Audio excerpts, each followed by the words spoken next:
A campanha Agosto Branco visa alertar a saúde do pulmão.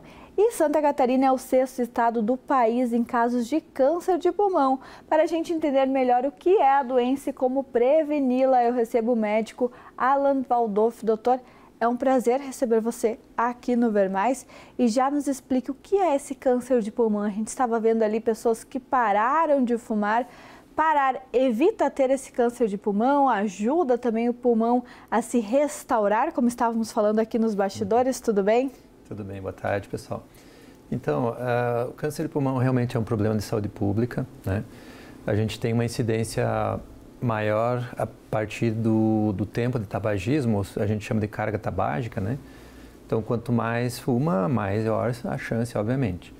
Então, parando de fumar, o risco não cessa, ele continua, mas reduz drasticamente a chance de tu desenvolver um câncer de pulmão no futuro. A gente poderia falar que o tabagismo é a principal causa do câncer de pulmão?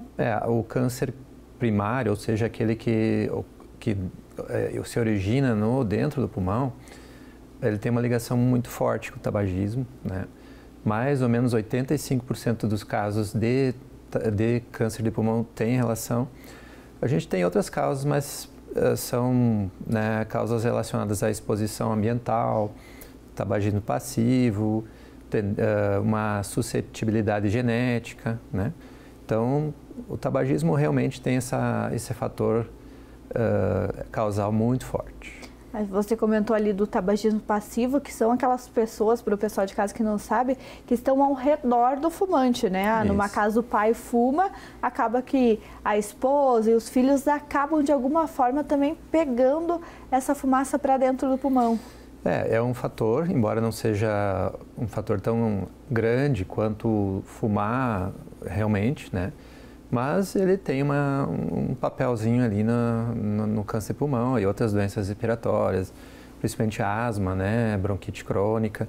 Então, não é bom para ninguém, né? E quais são esses tipos de câncer de pulmão que existem hoje? Os cânceres de pulmão são divididos em dois tipos, basicamente dois grupos, que são os cânceres de não pequenas células e os pequenas células. Os de não pequenas células são a grande maioria, né, 2/3 ou mais, e são tratáveis assim um pouquinho mais fáceis, né? O câncer de pequenas células é muito agressivo em geral, né? Quando ele se manifesta já tem alguns comprometimentos de outros órgãos, enfim. Então, né, a gente tem essa divisão aí, né, dos tipos de câncer. Quais são as fases que a pessoa que está com câncer pode enfrentar? Então, são divididos em 4 fases, 4 estágios, né? 1, 2, 3 e 4. Então, depende como ele se manifesta, que órgão que ele já envolveu, se for só os linfonodos, se foram órgãos, às vezes até o próprio pulmão de outro lado, ou a distância, né? Como fígado, cérebro, né? Então, aí é o estágio mais avançado, né? Então, tem esse problema aí. E tem sintomas, tem gente que diz que existem cânceres que são silenciosos. O câncer do pulmão, ele acaba tendo sintomas, como a própria questão da tosse. A gente vê que quem fuma acaba por muitas vezes tendo aquela tosse que não passa nunca. O câncer tem algum sintoma assim?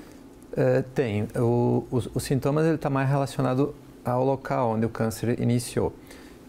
Se ele iniciou num local que pega mais o tecido pulmonar, ele tem menos sintomas. Quando ele inicia numa região que tem mais perto do brônquio e tal, ele gera mais sintomas, principalmente de tosse, né? Aquele tumor que começa a crescer na periferia é o pior, porque ele só vai dar sintoma já numa fase avançada. E a gente sabe que passou de um certo estágio, a chance de cura ela diminui drasticamente, né? Se tu pegar no estágio bem precoce, estágio 1, a chance de cura é muito grande, né? Só que realmente, dependendo do local, ele não dá muito sintoma. A tosse persistente por mais de 4 semanas é um fator que tem que ser investigado no paciente que tem uma alta carga tabágica, né? Que fumou 20, 30, 40 anos. Então, a gente tem que investigar. E também tem a questão do rastreio, né, que hoje está sendo recomendado pela Sociedade Brasileira de Pneumologia e outras sociedades pelo mundo todo, né? E como funciona esse diagnóstico? Porque as pessoas que não têm asma, nunca tiveram bronquiolite, não têm esses problemas respiratórios, acabam não fazendo exames de prevenção, exames de rotina no pulmão. Não é um órgão que a gente busca compreender, que nem o coração, às vezes a gente faz eletro para saber se está tudo bem. O pulmão não é assim. Como funciona esse diagnóstico? É difícil? Não é difícil, mas é difícil a pessoa se conscientizar que tem que dar uma olhada de vez em quando no pulmão. A cardiologia já tem isso incorporada na especialidade, a gente ainda não. Mas mudou muita coisa nos últimos anos, principalmente a facilidade, o acesso a tomografias, né? Que detectam, às vezes, tumores de menos de 1 centímetro, 5 milímetros. E hoje a gente tem a facilidade da tomografia de baixa radiação. Então, ela usa 20% da radiação usada numa tomografia normal. Então, ela pode ser feita com uma certa periodicidade anual, cada 2 anos, né? Então, realmente é uma facilidade, porque a radiação ela é cumulativa. Então, a gente sempre tinha esse receio de estar expondo o paciente à radiação. Hoje, isso minimizou, porque a tomografia de baixa dose, ela tem um pouquinho mais de radiação que um raio-x, por exemplo, né? Então, quem é tabagista, quem tem histórico familiar de câncer de pulmão, né, é interessante fazer esse rastreio anualmente, cada 2 anos, né? E no geral, como funciona essa prevenção? Além da gente evitar essa questão do tabagismo, evitar locais também onde as pessoas estão fumando, como prevenir o câncer de pulmão? Tem algum jeito? Olha, parar de fumar, né, que é o principal fator. Hoje a gente tem programas de tratamento de tabagismo. Tem umas técnicas para ajudar o paciente, né? Evitar contato com alguns produtos, principalmente o amianto, né? Que hoje já é praticamente proibido no Brasil, mas às vezes tem, né? Algum contato e o tabagismo passivo, né? Então, acho que o tabagismo mesmo é o foco da questão. E, no geral, uma vida saudável, né, doutor? Para toda a nossa saúde, a gente precisa aí tentar sempre se manter saudável. Muito obrigada pela ajuda aí, em alusão ao Agosto Branco, doutor. Tá joia, obrigado pelo convite. Estamos aí.